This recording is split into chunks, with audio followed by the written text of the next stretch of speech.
Hi Samar. హే మాధవ్. చాలా రోజుల నుంచి అనుకుంటున్నాం పాడ్కాస్ట్ చేయాలని. రోజుకి అట్లీస్ట్ ఒక 2-3 సార్లు కలుస్తాం, వారంలో ఒక 4 సార్లు బయటకు వెళ్తాం, కానీ మాట్లాడటానికి కుదరట్లేదు. సో నాకు సమర్కి ఐ థింక్ ఆల్మోస్ట్ ఇప్పుడు more than a decade. So we went to college together and రోజు ఈవినింగ్ క్లినిక్ కూడా we practise in the same place. So I thought like today would be a good opportunity మనకు అసలు నీ గురించి తెలుసుకుంటానికి. అంటే నీ గురించి కొత్తగా నేను తెలుసుకునేది ఏం లేదు, బట్ మన జీవితాల గురించి కూడా ఇంట్రెస్ట్ ఉన్న మనుషులు జనాలు ఉంటారు. సో యా సో సమర్, నాకు నువ్వు ఎండి జనరల్ మెడిసిన్ అప్పటి నుంచి తెలుసు, బట్ ఐ నో అంటే మీ ఫ్యామిలీ తెలుసు కాబట్టి అడుగుతున్నా. Like your mum was a very famous gynaecologist ఖమ్మంలో, and you and your brother your grew up in literally like nursing హోమ్లో పుట్టి పెరిగినట్టు. How was that experience for you? అంటే మీ మమ్ ఇన్ఫ్లుయెన్స్ నీ మీద ఎంత ఉండింది?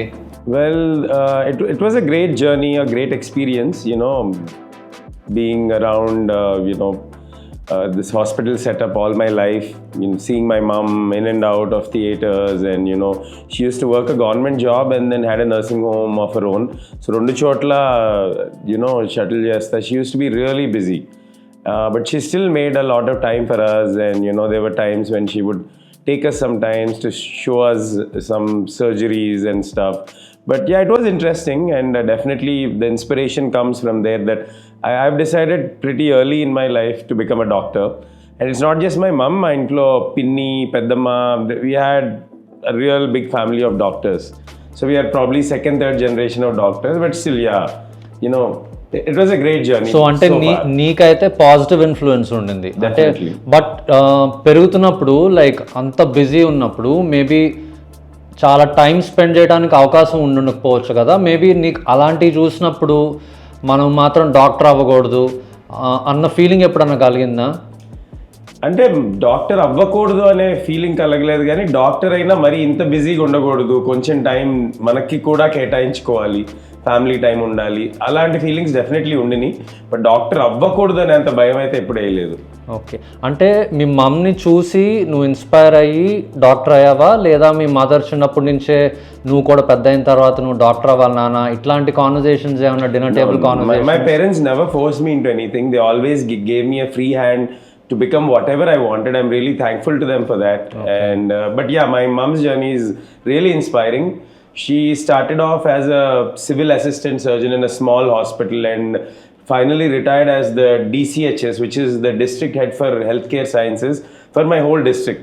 She retired as that. So her journey is awe inspiring, but I don't know if I can ever reach my mom's level. ఏదో నా స్థాయిలో నేను అంటే అందరికీ అలానే ఉంటుంది. అంటే వన్స్ యూ హ్యావ్ పేరెంట్స్ కదా హూ హ్యావ్ అ లెగసీ, తర్వాత జనరేషన్కి అంత ఈజీ కాదు to live up to it. And also వాళ్ళు ప్రాక్టీస్ చేసిన పరిస్థితులు వేరు, ఇప్పుడు మనం ప్రాక్టీస్ చేస్తున్న exactly yeah.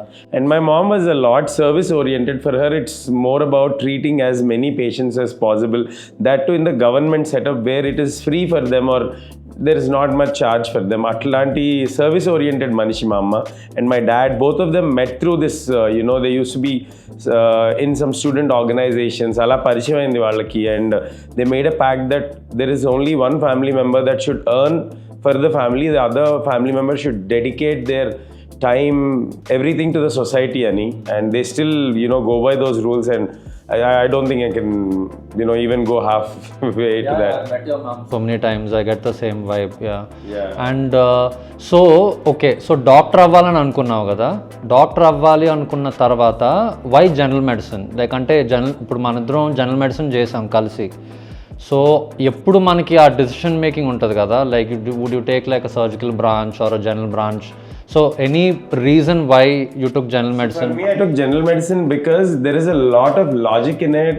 That is, general medicine is what diagnoses a person and also gives out treatment, and also because it's the toughest subject. I don't know, somehow it was general medicine for me all the way. I never had a second thought about any other branch when I was joining my post graduation. So yeah, I don't know, that subject still amazes me. Yeah, యాక్చువల్గా నేను కూడా కొన్ని రోజుల క్రితం ఒక podcast చేశా, like where నేను నా జర్నీ గురించి మాట్లాడి why I went on to become a cancer physician అని. సో అప్పుడు నేను ఏదైతే చెప్పానో it's like almost like complete అంటే డెసిషన్ మేకింగ్ కంప్లీట్ రివర్స్ అన్నమాట. అంటే మనం ఇప్పుడు డాక్టర్ ప్రొఫెషన్ చూస్తే కనుక ఎంబీబీఎస్ చేసి తర్వాత బ్రాడ్ స్పెషాలిటీస్ ఎంఎస్ ఆర్ ఎండి చేసి తర్వాత సూపర్ స్పెషలైజేషన్ చేసి తర్వాత ఫెలోషిప్స్ చేసి ఇవన్నీ చేస్తున్నా ఇప్పుడు general medicine and internal medicine role చాలా ఉంది. అంటే అందరూ స్పెషలిస్ట్ సూపర్ స్పెషలిస్ట్స్ అయిపోతున్నారు. లైక్ ఫర్ ఎగ్జాంపుల్ అంటే నేను డాక్టర్ అయి ఉండి ఎంసీహెచ్ ఒక 3 years super speciality course on just hand surgery. అంటే యూఎస్లో చెప్తారంట జోక్, నువ్వు ఏదైనా నోస్ ప్రాబ్లంతో వస్తే లెఫ్ట్ సైడ్ రైట్ సైడ్ అని అంటారు. You know just I know, medicine is getting so complex and narrowed down to, parts right now that there is definitely a big need for good physicians, not just in this city, all over. Maybe that's one reason why I didn't move on to do a super specialization. And also medicine is like the king of all trades. And it's not easy to keep, in touch with all that information that's ever flowing and ever becoming more and more, but still, I mean, we try our best. అంటే అన్నిటి గురించి అన్నీ తెలియాలా general medicine అంటే. Like more specialisation చేసే కొద్దీ ఇంకా narrow అయిపోద్ది కదా. ఐ రిమెంబర్ మనకి even did like our external postings. I know, we did it at NIMHANS and those were the days. Neurology అన్నప్పుడు లైక్ వీవ్ సీన్, అంటే ఏదో ఇది కథ కాదు, లైక్ వీవ్ లిటరలీ సీన్. మనం అక్కడ ఉన్నప్పుడు లైక్ సపోజ్ ఎవరికన్నా ఆల్టర్డ్ సెన్సోరియం వచ్చింది, పూర్తిగా స్ప్రోలో లేరంటే ఫస్ట్ బ్రెయిన్కి సంబంధించిన అన్ని ఆలోచించి దాని తర్వాత ఎలక్ట్రోలైట్స్ తక్కువ ఉన్నాయా, ఎగ్జాక్ట్లీ. సో అది కూడా చూసాం మనం. So it's also important. But choosing general medicine ఇప్పుడున్న ఈ కార్పొరేట్ డ్రివెన్ ప్రాక్టీస్లో వేర్ చాలా ఇంపార్టెన్స్ ఇస్తారు దేనికి అంటే మల్టిపుల్ డిగ్రీస్. యూఎస్లో ఒకటి, యూకేలో ఒకటి. ఒక డిగ్రీ చూస్తే కనుక ఎఫ్ఎఫ్ఎఫ్ ఎఫ్ఆర్సిఎస్ లండన్ లాగా ఒక రెండు లైన్స్ ఉంటుంది కదా degree. So more than the degree, sorry to interrupt, but Instagram followers ఉండాలి. డిగ్రీలు ఉన్నా లేకపోయినా ఇన్స్టాగ్రామ్ ఫాలోవర్లు ఉంటే మాత్రం you will go places. That's one thing I realize. But so corporates అంత డిగ్రీస్ చూస్తున్నప్పుడు నీకు ఇంటర్నల్ మెడిసిన్ లైక్ అంటే నువ్వు కార్పొరేట్ ప్రాక్టీస్ చేస్తున్నప్పుడు like do face any challenges? For instance like let me put it this way.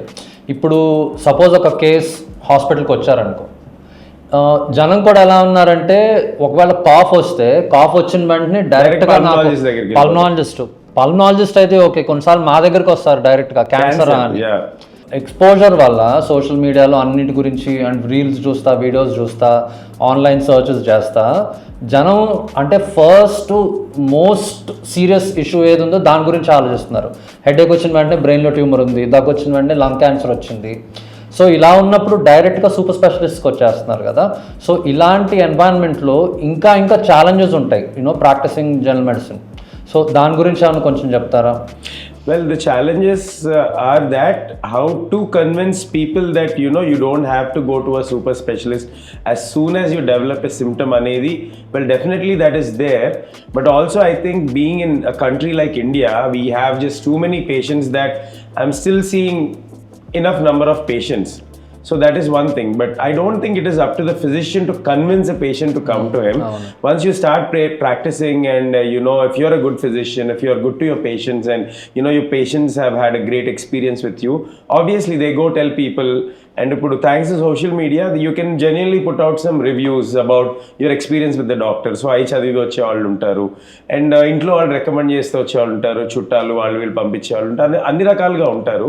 But as a physician మన బాధ్యత ఏంటి అంటే జనాలకి తెలియపరచడం.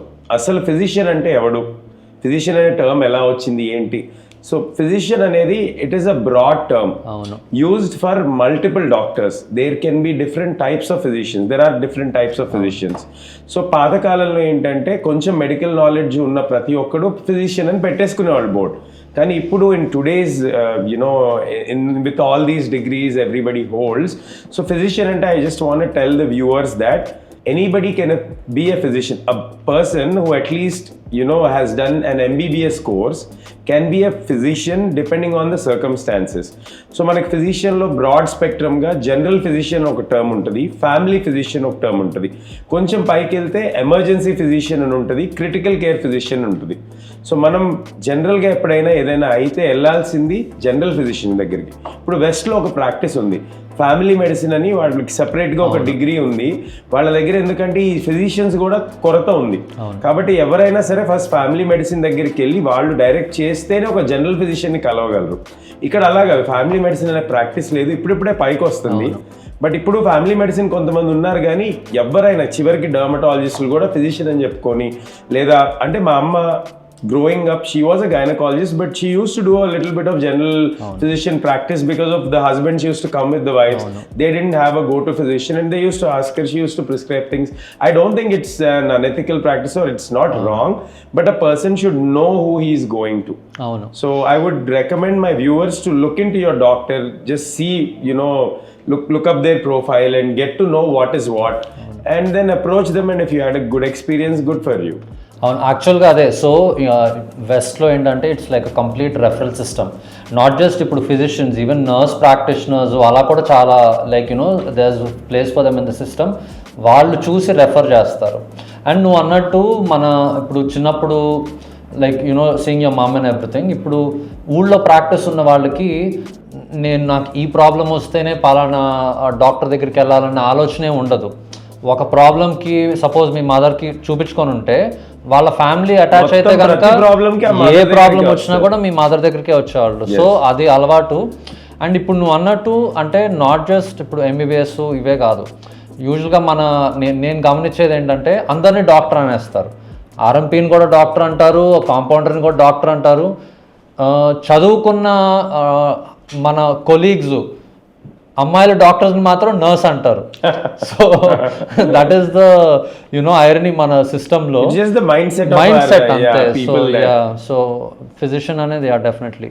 సో ఇంకోటి ఇప్పుడు మనం ఇందాక సూపర్ స్పెషలైజేషన్ గురించి మాట్లాడాం కదా, బట్ ఇప్పుడున్న పరిస్థితుల్లో ఇంకో ట్రెండ్ కూడా గమనించాను. ఏంటో తెలుసా, just correct me if I'm wrong, even general ఫిజిషియన్స్లో కూడా అందరూ ఒక సెపరేట్ నీష్ కావ్ చేయాలని చూస్తున్నారు. అంటే ఇప్పుడు నేను జీరియాట్రిక్స్ చూస్తాను, నేను లైఫ్ స్టైల్, లాంజివిటీ అని, క్లినికల్ కార్డియాలజీ అని, డయాబెటాలజీ అని. సో అందులో కూడా లైక్ అంటే మీ విషయం కాకపోయినా మీ కొలీగ్స్కి చూసుంటావు కదా, లైక్ ఇస్ దేర్ అంటే ఆ సిస్టంలో స్ట్రెస్ వేర్ అలా చేసుకొని ప్రమోట్ చేసుకొని చేస్తే కానీ there is definitely a lot of stress. చాలా స్ట్రెస్ కి లోన్ అవుతున్నారు. నేను ఒక్కడే కాదు, నేను అవుతున్నాను. అంటే ఇప్పుడు ఈ సోషల్ మీడియాలో ప్రెజెన్స్ ఉండాలి, నువ్వు వీడియోలు చేయాలి, లైక్స్ తెచ్చుకోవాలి, ఫాలోవర్స్ ని పెంచుకోవాలి, లేకపోతే నీకు పేషెంట్ రాదు అనేది right now that's the trending topic. And దాన్ని I don't think we can beat it, so we might as well join it. అందుకే ఈ రోజు మనం యాక్చువల్గా తెచ్చుకొని మరి అదే నిన్ను ఒప్పించడానికి మా తలప్రాణం తోక్కొచ్చింది కదా, మనం కూడా చేయాలరా మనం అని. బట్ అది ట్రూ, లైక్ అంటే వీఆర్ ఫీలింగ్ ద హీట్, కానీ అది తప్పదు. అండ్ మనం ఏమి అంటే after point of time I was really against this, నాకు అస్సలు చేయాలని లేదు ఇది. But the reason I'm doing it is, మనం చేసేది మంచి పనే కదా. మన మాటలు ఎవరైనా నలుగురిని ఎవరికైనా ఒకరికి ఏదైనా ఒక విషయం అర్థం అయ్యి వాళ్ళ లైఫ్ లో బెటర్ అయితే వై నాట్ అని వీ స్టార్టెడ్ దిస్. యాక్చువల్గా అదే కదా. ఇప్పుడు ఇంతకుముందు మన ప్రీవియస్ జనరేషన్ డాక్టర్స్తో మాట్లాడితే మాకు లిటరల్గా ఎందుకు మీరు సర్కస్లో కోతల్లాగా ఎగురుతున్నారు, ఆ రీల్స్ ఏంది, ఇలా ఇలా చూపించడం ఏంటి అని. అంటే వాళ్ళకి అర్థం కాదు మన బాధ. వాళ్ళు ఏమంటారు తెలుసా, ఏం చేయకుండా మెదలకుండా నువ్వు ఒక చోట కూర్చో, నీ పేరు తెలుస్తుంది, ఆ ఒకళ్ళు ఒక 5 చెప్తారు, ఆ 5 ఇంకో 10 మందికి చెప్తారని స్టాలిన్ సినిమాల లాగా చెప్తారు. బట్ ఇప్పుడున్న పరిస్థితుల్లో నేను బెస్ట్ డాక్టరు, నేను ఇవన్నీ చేస్తాను అని చెప్తేనే వస్తున్నారు. నువ్వు నమ్మవు. నాకు ఒక ఇంటర్నేషనల్ పేషెంట్ అన్నీ ఓకే అనుకొని సరే హాస్పిటల్కి వద్దాం అనుకున్న లాస్ట్ మినిట్లో ఏమడిగారంటే ఇన్స్టాగ్రామ్ ఫాలోవర్స్, అది అడిగినా కొంచెం కొంతమంది ఉండేవాళ్ళేమో, బట్ అడిగింది లేదు. ఎందుకంటే ఈ పర్టికులర్ కేస్కి సేమ్ అదే నేషనాలిటీ ఉన్న పేషెంట్కి మీరు ట్రీట్ చేసి అతను ఇంతకుముందు వీడియో రికార్డెడ్ టెస్టిమోనియల్ ఉందా అన్నాడు. నేను టెస్టిమోనియల్ నేను ఎక్కడ Are you నుంచి తీసుకురాను. serious? Yeah so this was వాళ్ళ కంట్రీ నుంచి వచ్చి ట్రీట్మెంట్ తీసుకున్నా కాదు, వాడు వీడియో రికార్డ్ వాడు వీడియో రికార్డ్ చేసి నా గురించి ఒక 4 మంచి మాటలు చెప్తే అప్పుడు వస్తా అన్నాడు. సో అప్పుడు అర్థమైంది అనమాట. Yeah this there doctor shopping out there. Literally పేషెంట్లు ఎలా ఉన్నారంటే there doctor shopping out there, but you know it's up to them. But choice కదా సి అంటే ఇప్పుడు they're spoiled for choice here. మన సిస్టమ్ లో అది it's both an advantage and disadvantage. It's more of a మనకి రెగ్యులర్ గా abroad నుంచి పేషెంట్స్ వస్తారు కదా, ఒక పర్టికులర్ ఇష్యూ ఉందంటే వాడికి స్కాన్ ఒక నెల తర్వాత 2 నెలల తర్వాత అందరు దీని గురించి చెప్తారు. అంటే మన హెల్త్ కేర్ సిస్టంలో యాక్సెస్ ఎంత ఈజీ అని రోజుకు ఒక 3 సూపర్ స్పెషలిస్ట్ని చూస్తారు. But at the same time అది దాని రివర్స్ కూడా ట్రూ. ఏంటంటే ఆ నమ్మకం అనేది కలగట్ల వాళ్ళు. ఒక డాక్టర్తో మాట్లాడి అన్నీ చెప్పామనుకో, అన్నీ చెప్తే అమ్మో భయపెట్టారంటారు. చెప్పాల్సిందంటే అమ్మో డాక్టర్ గారు అసలు ఏం మాట్లాడలేదంటారు. అదొక సైడ్. ఇంకోటి వాళ్ళు చదువుకొని వస్తారు ఏదో ఒకటి, వాళ్ళు చదువుకొని వచ్చి ఆ మొత్తం అంతా ఇంటర్నెట్లో గూగుల్లో చాట్ జీపీటీలో ఇప్పుడు ఎలా అంటే వాళ్ళ దరిద్రానికి, ఎందుకంటే అంత అడ్వాన్స్ ఇన్ఫర్మేషన్ దానిలో ట్రైనింగ్ లేకుండా అదంతా చదివేస్తే it is definitely a disadvantage than an advantage. నేను అదే చెప్తా తెలుసా. ఎగ్జాంపుల్ ఇప్పుడు చాట్ జీపీటీ, గూగుల్ ఇవన్నీ ఇప్పుడు సపోజ్ నాకు ఒక టెక్ జాబ్ చేసే అతను వచ్చారనుకోండి. I mean all of us have face such patients. వచ్చి చదివిందంతా అప్పచెప్తా ఉంటారు అండ్ మన ఒపీనియన్ చెప్పే లోపే వాళ్ళు ఏమనుకుంటున్నారు అనేది cut them short and start asking some symptoms and questions, but they are not happy. అదే సో వాళ్ళు ఆ హోల్ కాన్వర్జేషన్ ని స్టియర్ చేస్తారు. మీరు ఇది కాదండి స్టేజ్, దాని తర్వాత ఇది ఉంది ఆప్షన్, అది ఇండియాలో ఉందా అని అడుగుతారు. సో నేను అదే చెప్తా వాళ్ళకి, ఇప్పుడు మనం చదువుకున్న చదువుకి రాత్రంతా కూర్చొని ఒక పుస్తకం చదివి బిల్డింగ్ ఎలా కట్టాలని నేను కూడా చదువుకొని నెక్స్ట్ రోజు ఆన్ సైట్ వెళ్ళాననుకో ఏమీ తెలీదు. So reading between the lines, పుస్తకంలో ఏమి రాసి లేదు. ఇప్పుడు క్లినికల్ ట్రయల్స్ ఉంటాయి, 2 రకాలు ఉంటాయి. ఒకటి ఇన్వెస్టిగేటర్ ఇనిషియేటెడ్, అంటే doctor initiated, organization initiated trials ఉంటాయి. కొన్ని ఫార్మా డ్రివెన్ ట్రయల్స్ ఉంటాయి. ఒక డ్రగ్ అప్రూవ్ అయినా కూడా కొన్ని పాజిటివ్ ట్రయల్స్ ఉంటాయి, నెగిటివ్ ఉంటాయి.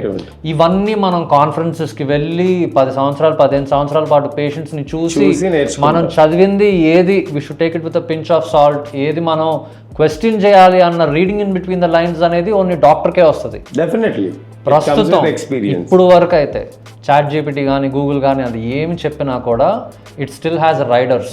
అంటే రేపు పొద్దున్న నువ్వు చాట్ జీపీటీలో చూసి అది చెప్పినట్టు విని ఐసీయూలో ల్యాండ్ అయ్యావనుకో, చాట్ జీపీటీ పైన నువ్వేమి కేసు ఫైల్ చేయలేవు, right? So it still comes with riders. Yeah, that is one thing. ఇంకోటి మీ మదర్తో అంటే లైక్ మీ ఫ్యామిలీలో ఉన్న డాక్టర్స్తో మీరు ఎప్పుడన్నా అంటే లైక్ వాళ్ళ జనరేషన్లో పేషెంట్స్ వాళ్ళ పట్ల ఎట్లా ప్రవర్తన ఉండేది, అండ్ ఇప్పుడు మనం like we also have like good days and bad days కదా. అంటే మనకి అసలు పాతిలో పేషెంట్లకి చాయిస్ పెద్ద లేదు, రావటం కూర్చోవటం మాట్లాడి చెప్పి విని వెళ్ళిపోవటం, మందులు తీసుకోవటం, తగ్గపోతే మళ్ళీ రావటం. పాతలో వచ్చి పేషెంట్లు అది మాట్లాడటం ఇది మాట్లాడటం అది చేయటం. పాతలో కొంచెం అంటే I come from a town setting. మా పేరెంట్స్ ఖమ్మంలో ఉన్నారు ఇప్పటికీ, అక్కడే ప్రాక్టీస్ అంతా చేశారు. కొంచెం ఈ ఆర్ఎంపీ ప్రాక్టీస్ లో ఎక్కువ ఉండేవి. ఆర్ఎంపీలు వచ్చి మనకి ఇప్పటికి ఉన్నాయి, but my parents were dead against it. They fat against it for long time.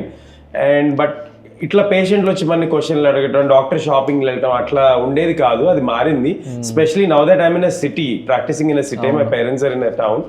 I can see the difference. And ఈ సిటీలో సర్వైవ్ అవడం అనేది యంగ్ ఫిజిషియన్స్కి ఇప్పుడే పాస్ అవుట్ అయ్యి వచ్చిన వాళ్ళకి it's not an easy task. But still if you're dedicated to what you're doing, నువ్వు నిజంగా నీకు కొంచెమైనా సబ్జెక్ట్ ఉంటే చాలు, బాగా ఓపిక ఉండి కొంచెం సబ్జెక్ట్ ఉండి మనుషులకి మంచి చేయాలనే ఇది ఐడియా ఉంటే కనుక you can always get better and become something. So yeah, I don't think you have to be worried, but still there are definitely a lot of challenges in city. Challenges అంటే అది మనం గుర్తొచ్చింది. ఇప్పుడు మనం internet only just సర్చెస్కి కాదు కదా, ఇంకో రకంగా కూడా వాడతారు. ఏంటంటే అది రివ్యూస్ కదా, గూగుల్ రివ్యూస్. అంటే all of us want 5 star. ఇప్పుడు ఆ 5 స్టార్లో ఒకడు మనతో గొడవ వేసుకొని ఒక 1 స్టార్ ఇచ్చినా కూడా మనకు ఆ రోజు అంతా స్పాయిల్ అయిపోద్ది కదా. Yeah, so you come across like such incidents like అంటే so someone being very unreasonable? I had a couple of reviews like that. For example, మొన్న ఒక రివ్యూ అంటే ఏంటంటే ఆ రోజు నేను హాస్పిటల్లో బిజీగా ఉన్నాను, వెళ్ళలేకపోయాను టైంకి క్లినిక్కి. అది వాళ్ళకి ఇన్ఫార్మ్ చేయటం లేట్ అయింది పేషెంట్ ఆల్రెడీ బయలుదేరిపోయాడు. సో ఈ రివ్యూస్ ఎలా ఉంటాయంటే కొన్ని ప్లాట్ఫామ్స్ మీద నువ్వు పేషెంట్ని కలిసి వాళ్ళ దగ్గర నీ ప్రిస్క్రిప్షన్ ఉంటేనే రివ్యూ రాయగలడు. అదే గూగుల్లో ఎవరు పడితే ఆవిడ ఇష్టం వచ్చినట్టు రాయొచ్చు, దానికి పెద్ద చెక్ ఉండదు, ఏముండదు. సో వెళ్ళి పెట్టేసాడు review, doctor is horrible, he didn't see me, అది ఇది నాట్ ఇన్ఫార్మ్డ్, అది ఇది అని. Then I felt bad about it, but more than me feeling bad about the review, I felt genuinely bad for the patient that they had to travel a long distance to come to me and I couldn't see them. So I called them up and I really apologized and I said that I'm really sorry I was not able to see you because I was stuck with another patient at the hospital. Antegani, not because of anything else, and they understood. They took an online consultation, which I did. They came for a follow-up. He's a regular patient of mine now. He's taken down the review and he gave me a great review, which I didn't ask for.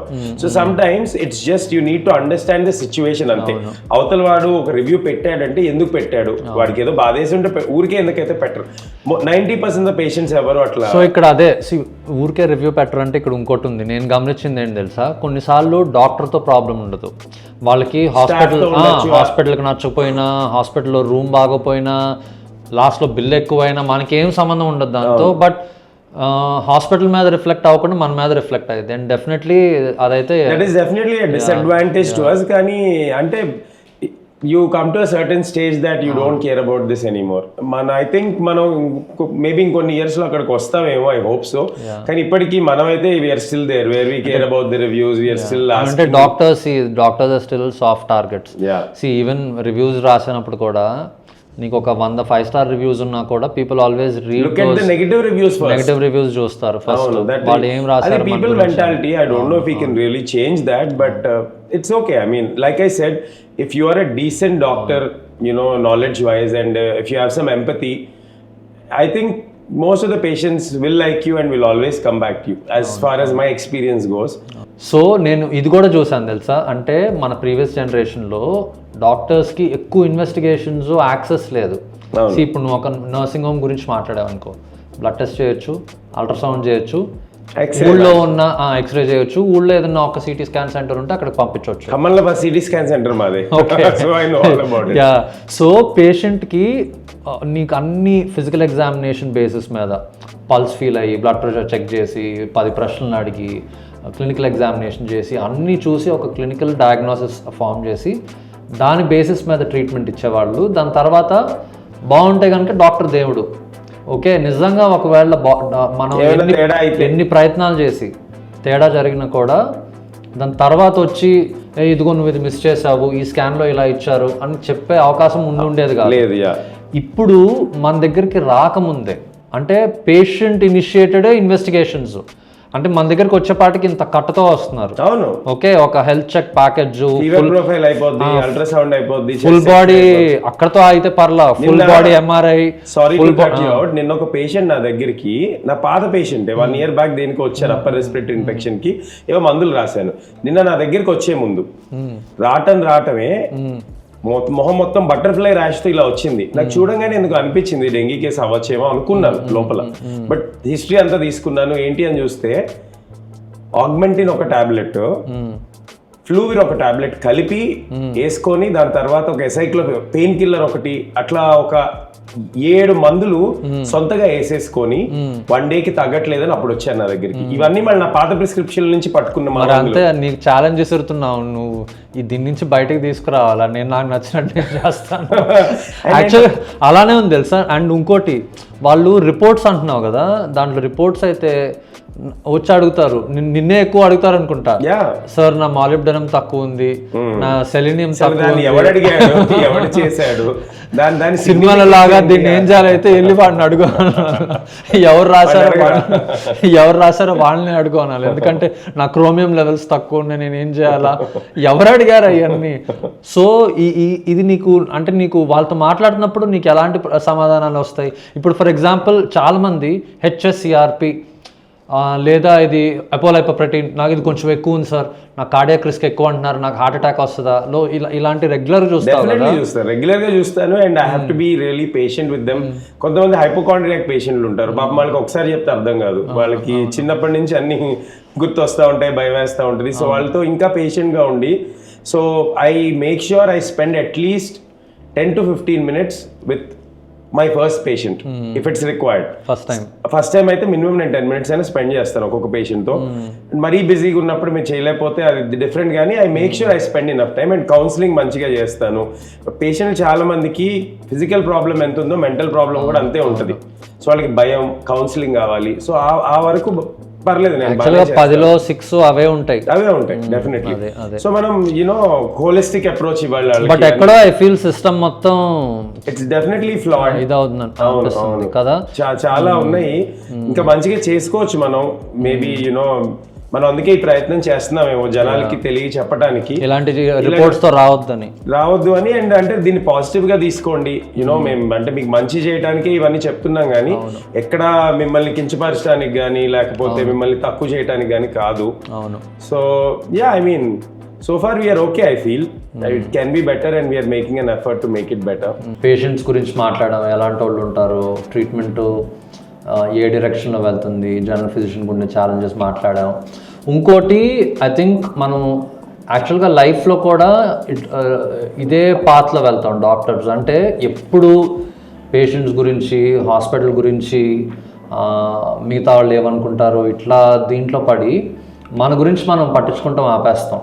Like ఆ విషయంలో మాత్రం I really NV you. అంటే నాకు నువ్వు తెలిసిన రోజు నుంచి నీకంటే ప్రాబబ్లీ ఏదైనా ఇంజరీ అయి పక్కన కూర్చోవాలేమో కానీ, బట్ నిన్ను ఒక రోజు అసలు బాస్కెట్బాల్ ఆడకుండా, sport some form of exercise, badminton ఆడకుండా I have never seen you.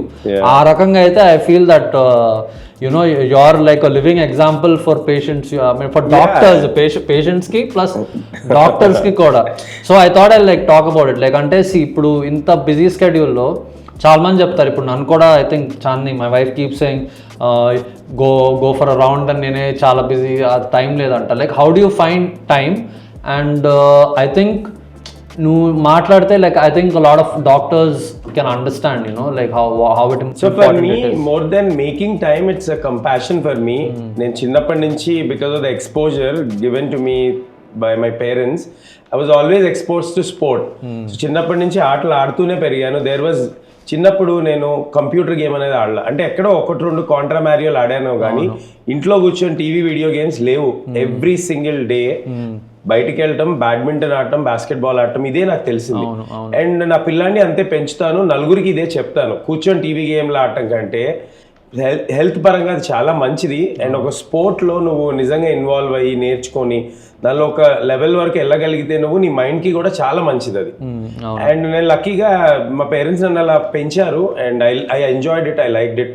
I went to a good level in different, but at least 2 sports, and a competitiveness అదంతా నాకు నచ్చింది. ఇప్పటికీ చేస్తున్నాను అది. Being 40-year-old, I still compete with 20-year-old kids. అందుకే మొన్న నీ సర్జరీ కూడా అయింది. That's different, but yeah, I think it really, it's a stress buster for me. అన్నిటికంటే కూడా నేను వెళ్ళి ఒక గంట గేమ్ ఆడొస్తే తర్వాత నా మైండ్ ఎంత ఫ్రెష్ ఉంటుంది, మంచి థాట్స్ వస్తాయి. And you feel happy in general. Doctors కి మిగతా పాపులేషన్ తో కంపేర్ చేస్తే ఒక 10 సంవత్సరాల ముందు చనిపోతారంట. Exactly, doctors are dropping dead earlier. కానీ just pick up a sport. I think ఇప్పుడు జిమ్కి వెళ్ళి వర్కౌట్ హెల్దీగా ఉండటం అనేది చాలా మంచి విషయం. స్ట్రెంత్ ట్రైనింగ్ అన్ని మంచివే, కానీ picking up a sport even at this age, ఇప్పుడు అందరు పికిల్ బాల్ ఆడుతున్నారు, అదైనా సరే ఆడటము, ఒకరితో ఇంటరాక్ట్ అవటం, ఆ కాంపిటేటివ్నెస్, ఇవన్నీ they will do a lot of good to you. యాక్చువల్గా మనకి ఉన్న మంచి హ్యాబిట్స్ అన్ని చాలా మెడిసిన్ స్టార్ట్ అయిన తర్వాత పోతాయి తెలుసా. లైక్ ఇంతకుముందు నేను సపోజ్ ఇప్పుడు నాట్ జస్ట్ స్పోర్ట్, ఏదైనా బుక్స్ చదవటం, నావెల్స్, ఇవన్నీ తర్వాత నుంచి ఏమైందంటే టైం లేదు అసలు. ఎగ్జాక్ట్లీ. సో చాలా వాటికి మనకి టైం ఉండదు, బట్ అట్లీస్ట్ ఫిజికల్ యాక్టివిటీ అయితే ఐ థింక్ అంటే there is no two ways about it. నువ్వు ఖచ్చితంగా you have to make time for yourself, and at the same time if you are compassionate about the same thing, I think you'll be happy doing it. అందుకని అంటే అప్పుడు మనం దీనికోసం separate గా time తీసి పక్కన పెట్టాలా అనే థాటే రాదు. నీకు ఆనందంగా వెళ్తావు. నాకు ఇంకా భయం వేసేది, నువ్వు ఎగ్జామ్ టైంలో కూడా నేను వెళ్ళి basketball but maybe like you know అలా చేసినప్పుడు నీకు కొంచెం స్ట్రెస్ బస్టర్ లాగా ఉంటుంది, ఫ్రీగా ఆలోచించగలను. So I don't regret it. అవును, you shouldn't actually.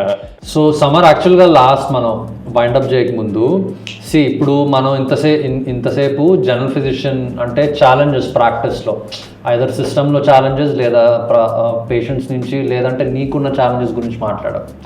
But I feel మనం ఇంకో విషయం గురించి మాట్లాడాలి. ఏంటంటే సపోజ్ ఇప్పుడు నేను నా ఎంబీబీఎస్ ఫినిష్ చేశాను, ఓకే, నాకు ఒక రియలిస్టిక్ పిక్చర్ ఇవ్వాలా అంటే జనరల్ ఫిజిషియన్గా ఉండటం how easy or how difficult it is. అంటే నేను ఇంకో స్టాండ్ పాయింట్ నుంచి అడుగుతున్నా, let me put it this way. అంటే ఫ్రమ్ సాటిస్ఫాక్షన్ ఉండే స్టాండ్ పాయింట్ నుంచి నేను అర్థం చేసుకోగలుగుతాను. ఓకే, ఇంటర్నల్ మెడిసిన్ చేసినప్పుడు ప్రతిరోజు నువ్వు వేరే వేరే కేసులు చూస్తావు. సో నేను ఇప్పుడు సపోజ్ టోటల్ నీ రీప్లేస్మెంట్ చేస్తున్నాను అనుకో, రోజుకి 10 కేసులు చేస్తా, నెలకి అన్ని కేసులు అవుతాయి. Day in and day out 10-15 సంవత్సరాలు అదే చేస్తా ఉంటే మజిల్ మెమరీ వచ్చేస్తుంది, you'll get better at your skills and that's different career. General ఫిజిషియన్కి నువ్వు ఇవాళ చూసిన కేసు రేపు చూడవు, రేపు చూసిన ఎల్లుండి చూడవు. లైక్ ప్రతిరోజు నీకు ఇట్స్ అ ఛాలెంజ్, వెరైటీ ఉంటుంది. అండ్ ప్రతిసారి you have to keep updating your self. కొత్తవి వస్తూ ఉంటాయి, డ్రగ్ అప్రూవల్స్ వస్తూ ఉంటాయి, అన్నీ ఉంటాయి. కానీ ఇప్పుడున్న ఈ కాంపిటేటివ్ ఎన్వైరన్మెంట్లో లేదంటే కార్పొరేట్ కైండ్ ఆఫ్ ప్రాక్టీస్లో for someone who's coming from not a lot of resources and means, general ఫిజిషియన్గా ఉండటానికి లైక్ హౌ అంటే ఎంత కష్టం అది? లైక్ అంటే వాట్ డూ యూ ఎక్స్పీరియన్స్? అంటే మీ ప్రాక్టీస్లో నువ్వు ఇప్పుడు ఐ థింక్ యూ చాలా కార్పొరేట్స్లో చేసావు. రైట్. సో అంటే డెఫినెట్లీ అంతకు ముందున్నంత ఈజీ అయితే కాదు. జనరల్ ఫిజిషియన్లా ఉండటం అంటే పేషెంట్లు వచ్చినంత వరకు బాగానే ఉంటుంది. కానీ ఇప్పుడు కొత్తగా ఫర్ ఎగ్జాంపుల్ ఇప్పుడే పాస్ అయిన జనరల్ ఫిజిషియన్ ఉన్నారు, వాళ్ళకి సిటీలో ప్రాస్పెక్ట్స్ ఏంటి అనే విషయం బాగానే ఆందోళనకరంగా ఉంది. ఎందుకంటే వాళ్ళకి జాబ్స్ ఫస్ట్ దొరకట్లేదు, దొరికిన జాబ్స్కి పెద్ద పే రాదు, అండ్ చాలామంది కాంపిటీషన్ ఉన్నారు. సొంతగా క్లినిక్ పెట్టుకునే స్తోమత లేని వాళ్ళు ఉండొచ్చు, వాళ్ళకి అదో పెద్ద క్వశ్చన్ మార్క్. సో మనకి ఏంటంటే జనరల్ ఫిజిషియన్కే కదా ఏ స్పెషాలిటీకైనా డిస్ట్రిబ్యూషన్ ఉంటే అందరికీ బాగుంటుంది, జనాలకి బాగుంటుంది, డాక్టర్లకి బాగుంటుంది. అదే కాన్సన్ట్రేట్ అయిపోతే ఫర్ ఎగ్జాంపుల్ సిటీలో ఉన్న పాపులేషన్ కంటే డాక్టర్లు ఎక్కువైపోతున్నారు. అదే పెరిఫరీస్లో రూరల్ ఏరియాస్లో జనాలు ఎక్కువ ఉంటున్నారు, డాక్టర్లు కొంచెం తక్కువ ఉన్నారు సిటీ కంటే. కాబట్టి ఇంకా సిటీకే వచ్చి సెటిల్ అవ్వాలనుకోవటం, మేబీ ఆ థాట్ అది చిన్నగా మనం వదులుకోవటం better. There was a point in my life, నేను ఖమ్మం వెళ్ళి మా అమ్మ ప్రాక్టీస్ పక్కన ఒక చైర్ వేసుకొని కూర్చుంటే నాకు అసలు ఏ మాట మాట్లాడకుండానే రోజుకి ఒక 50 మంది జనాలు వచ్చే అవకాశం ఉండింది. నేను అయినా అది తీసుకోకుండా వచ్చి సిటీలో సెటిల్ అయ్యి సొంత ప్రాక్టీస్ స్టార్ట్ చేసి నా అంతా నేను క్లినిక్ పెట్టుకొని ఒక పార్ట్నర్ని ఎత్తుక్కొని, I have to thank my partner also for supporting me. Now you are my partner, I thank you too. But support system లేని వాళ్ళు ఎంతోమంది ఉండొచ్చు, వాళ్ళకి డెఫినెట్లీ చాలా పెద్ద స్ట్రగుల్ అది. యాక్చువల్గా ఇప్పుడు అదే కదా, గవర్నమెంట్ ఏం చేస్తుందంటే ఎప్పుడు నేను చాలాసార్లు చూస్తాను, డాక్టర్ పేషెంట్ రేషియో ఇండియాలో ఇట్లా ఉంది, వెస్ట్లో ఇలా ఉందని మాట్లాడతారు. బట్ వాళ్ళకి అర్థం కాని ఏంటంటే ఒక డాక్టర్ అన్ని పేషెంట్స్ చూస్తేనే మనకి గడుస్తుంది. ఫైనాన్షియల్గా మనం వెస్ట్లో లాగా ప్రతి 4 పేషెంట్లకు ఒక డాక్టర్ అని చెప్పి పుట్టుకొడుకులాగా కాలేజెస్ వచ్చేస్తే ఇంత పే స్కేల్ ఉండదు, డాక్టర్ కి ఇంత ఖచ్చితంగా రావాలనేది లేదు. నువ్వు ఎంత పని చేస్తే అంతే, రోజు కూలీ చేసుకునే వాళ్ళలాగే మన బతుకులు కూడా డెఫినెట్ గా పని చేస్తే అన్ని డబ్బులే. లేదంటే పెద్ద గవర్నమెంట్ పెద్ద కార్పొరేట్ హాస్పిటల్లో ప్యాకేజ్ తీసుకోవాలి, వాళ్ళు ఏం చెప్తే అది చేయాలి, దానిలో అసలు నీకు పెద్ద చాయిస్ ఉండదు. సో ఫైనాన్షియల్ గా చూస్తే గనక కొత్తగా పాస్ అవుట్ అయ్యి వచ్చే డాక్టర్లు, ఎస్పెషలీ ఫిజిషియన్ ఫీల్డ్ లో ఉన్న వాళ్ళు, సూపర్ స్పెషాలిటీ చేయకుండా ఫిజిషియన్ లాగా సెటిల్ అవుదాం అనుకున్న వాళ్ళకి బాగానే కష్టంగా ఉందని చెప్పొచ్చు. నాకే ఒక 7-8 ఏళ్ళు పట్టింది ఒక లెవెల్కి రావటానికి కూడా. నాకంటే నా ఏజ్ వాళ్ళే, నాతో పాటు పాస్ అయిన వాళ్ళే నాకంటే పైన ఉన్న వాళ్ళు తక్కువ మంది ఉన్నారు, నాకంటే కింద ఉన్న వాళ్ళే ఎక్కువ మంది ఉన్నారు నిజం చెప్పాలంటే. అంటే యాక్చువల్గా అదే ఫిజిషియన్ అప్పుడు నీకు nursing home kind of practice, smaller hospital kind of practice నుంచి మొత్తం ఇప్పుడు కార్పొరేటైజేషన్ అయింది కదా. సో ఈవెన్ ఇక్కడ నుంచి నువ్వు అన్నట్టు ఖమ్మం లాంటి ప్లేసెస్కి వెళ్ళినా కూడా అక్కడ కూడా హాస్పిటల్స్ అన్నిటికీ బ్రాంచెస్ ఉన్నాయి అవును కదా. సో నేను రెగ్యులర్గా తిరుగుతూ ఉంటా కదా, ఈవెన్ అలా ఊళ్ళలో కూడా అక్కడి నుంచి మళ్ళీ దగ్గరున్న పల్లెటూర్లకి దగ్గరున్న తాండాలకి వెళ్తున్నారు ప్రాక్టీస్ జనరల్ ఫిజిషియన్స్. సో డెఫినెట్గా ఐ థింక్ ఫినాన్షియలీ అయితే కొంచెం అంటే బ్యాకింగ్ ఉండి మనం ఇంకొకటి ఆల్రెడీ కంఫర్టబుల్ గా ఉంటే పర్లేదు, కానీ అది కంఫర్ట్ లేకుండా నువ్వు లోన్స్ తీసుకొని వచ్చి సొంతగా సెల్ఫ్ మేడ్ అయితే బాగానే కష్టపడచ్చు. సో అది వ్యూవర్స్ కూడా అది తెలుసుకోవాలి before you make a choice. yes definitely మనం అంటే దాన్ని అంటే ఇవాళ రేపు సూపర్ స్పెషాలిటీకి అందరూ మూవ్ అవుతుంది కూడా ఈ రీజన్ కి. ఒకసారి సూపర్ స్పెషాలిటీ చేస్తే నువ్వు నీ పే స్కేల్ ఆ గ్రేడ్ పెరుగుద్ది కదా. లేసి దాంట్లో కూడా ఉన్నాయి ఇప్పుడు అందరూ super specialization. Radiology is most sorted out after branch back in the day. అవును. కానీ ఇప్పుడు ఏమైంది, అది ఒక చోట ఆగిపోయింది, వాళ్ళ గ్రోత్ లేదు పాపం. అప్పుడు ఇప్పుడు ఎందుకు తీసుకున్నావా అని కూడా అనుకుంటున్నారు కొంతమంది. సో అట్లాంటి ఒడిదుడుకులు ఉంటాయి, కానీ ప్రాక్టీస్ వైజ్ అయితే ఎవర్ గ్రీన్ అంటే చెప్పాల్సిందంటే ఫిజిషియన్. పేషెంట్లు అయితే ఎప్పటికీ వస్తారు. అండ్ మన ప్రొఫెసర్ చెప్పినట్టు I remember this thing, my investment in whole of this is my stethoscope అని ఇట్లా చూపించారు ఆయన, విచ్ ఇస్ ట్రూ. సో అదొకటి. But yeah it's okay, struggle అందరికీ ఉంటుంది, but I think will be okay.